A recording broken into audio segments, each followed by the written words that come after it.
नमस्कार। Technical analysis course के इस 4th एपिसोड में आपका स्वागत है। पिछले एपिसोड में हमने कैंडल स्टिक के बारे में बात की थी और बेसिकली ग्रीन और रेड कैंडल को समझा था।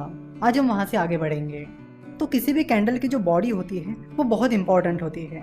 बॉडी से हमें दो चीजें पता चलती है, उस दिन की या उस पीरियड की ओपनिंग प्राइस और उस दिन की या उस पीरियड की क्लोजिंग प्राइस। और बॉडी के कलर से हमें पता चलता है कि वो बुलिश कैंडल है या बियरिश कैंडल है। तो कैंडल स्टिक टेक्निकल एनालिसिस के लिए बहुत ही ज़्यादा इंपॉर्टेंट है, क्योंकि बस एक कैंडल को देखकर आपको बहुत सारी चीज़ें पता चल जाती हैं और इसीलिए आप ट्रेंड के बारे में पता कर पाते हो कि बुलिश ट्रेंड चल रहा है या फिर बियरिश ट्रेंड चल रहा है। शेयर की ओपनिंग प्राइस, क्लोजिंग प्राइस, लो और हाई को चेक करने के लिए आपको उनकी प्राइसेस चेक करने की जरूरत नहीं होती। आप बस कैंडल की मदद से वो सारी इन्फॉर्मेशन हासिल कर सकते हो। सो जिन रेड और ग्रीन कैंडल्स के बारे में हमने बात की, उनके अलावा भी कई सारी अलग अलग शेप्स और स्ट्रक्चर की कैंडल्स होती हैं, जिन्हें वन बाय वन अब हम समझेंगे। और ये कैंडल्स हमें ट्रेडिंग करने के लिए बहुत ज़्यादा इंपॉर्टेंट इन्फॉर्मेशन प्रोवाइड करती है। इन कैंडल्स की मदद से आप पता कर सकते हो कि आपको कब एंट्री लेनी चाहिए, कब एग्जिट लेनी चाहिए और आपका स्टॉप लॉस क्या होना चाहिए। तो सबसे पहली कैंडल ये है। इस तरह के कैंडल्स के बारे में हमने पिछले एपिसोड में ही बात की थी। जो ग्रीन और रेड कैंडल की हमने बात की थी, उसका भी स्ट्रक्चर ऐसा ही था। अगर इस ग्रीन कैंडल की बात की जाए, जो कि एबीसी कंपनी की कल की कैंडल है, तो उससे हमें ये समझ में आता है कि कल एबीसी कंपनी के शेयर प्राइस में अच्छी खासी मूवमेंट थी और एबीसी कंपनी की क्लोजिंग प्राइस उसके ओपनिंग प्राइस से काफी ज्यादा थी। सिमिलरली अगर इस रेड कैंडल की बात की जाए और अज्यूम किया जाए कि ये रेड कैंडल XYZ नाम की कंपनी की कल की कैंडल है, तो इससे हमें समझ में आता है कि XYZ नाम की कंपनी के शेयर प्राइस में कल अच्छी खासी मूवमेंट थी और कंपनी की क्लोजिंग प्राइस उसकी ओपनिंग प्राइस से कम थी।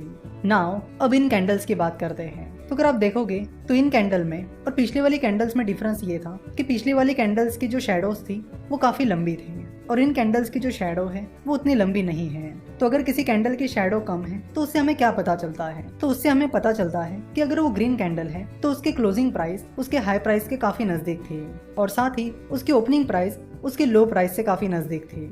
वही अगर वो रेड कैंडल है तो उससे हमें पता चलेगा कि उसकी क्लोजिंग प्राइस उसके लो प्राइस से काफी नजदीक है और उसकी ओपनिंग प्राइस उसके हाई प्राइस से नजदीक है, जैसा कि आप यहाँ पर सामने देख सकते हो।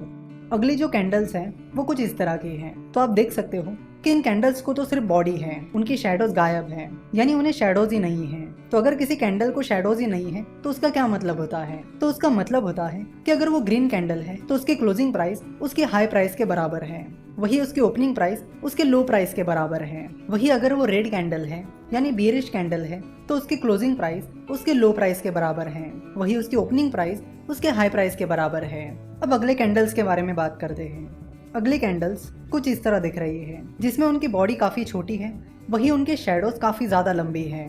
तो इनसे हमें क्या पता चलता है? तो इनसे हमें पता चलता है कि जिस दिन की ये कैंडल है उस दिन शेयर प्राइस में मूवमेंट तो काफी ज्यादा थी, पर शेयर प्राइस आखिर में उसके ओपनिंग प्राइस के बराबर जाकर ही क्लोज हुई है।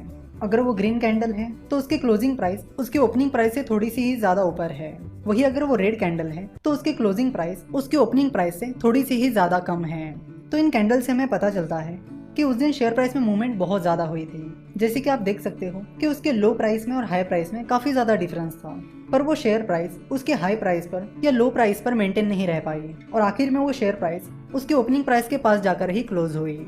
तो अगले कैंडल का पैटर्न कुछ इस तरह है, जिसमें आप देख सकते हो कि बॉडी लगभग नहीं के बराबर है। तो ऐसी कैंडल से हमें क्या पता चलता है? तो ऐसी कैंडल से हमें पता चलता है कि उस कैंडल की ओपनिंग प्राइस और क्लोजिंग प्राइस सेम ही है। अगर ओपनिंग प्राइस और क्लोजिंग प्राइस सेम है तो फिर वो कैंडल रेड है या ग्रीन है, इसका सवाल ही नहीं आता। तो ऐसी कैंडल से हमें ये समझ में आता है कि शेयर प्राइस में मूवमेंट तो अच्छी खासी थी, पर शेयर प्राइस जहां पर ओपन हुई वही जाकर क्लोज हो गई, वो अपने मोमेंटम को बनाए नहीं रख पाई। उसके बाद कुछ कैंडल इस तरह की होती है जिनमें लोअर शैडो ही नहीं होती।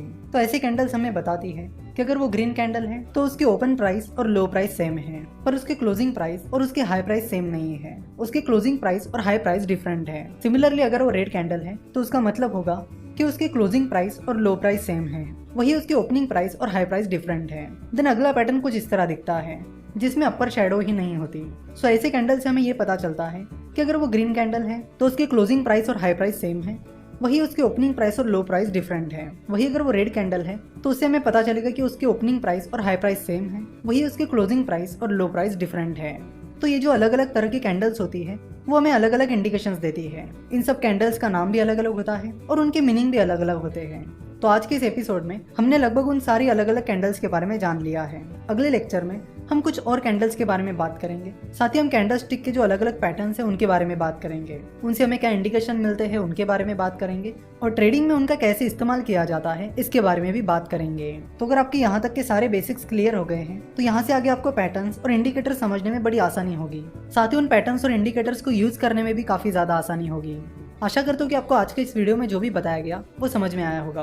अब यहाँ से आगे के लेक्चर्स धीरे धीरे और भी इंटरेस्टिंग होते चले जाएंगे। आशा करता हूँ कि आपको वीडियो पसंद आई होगी।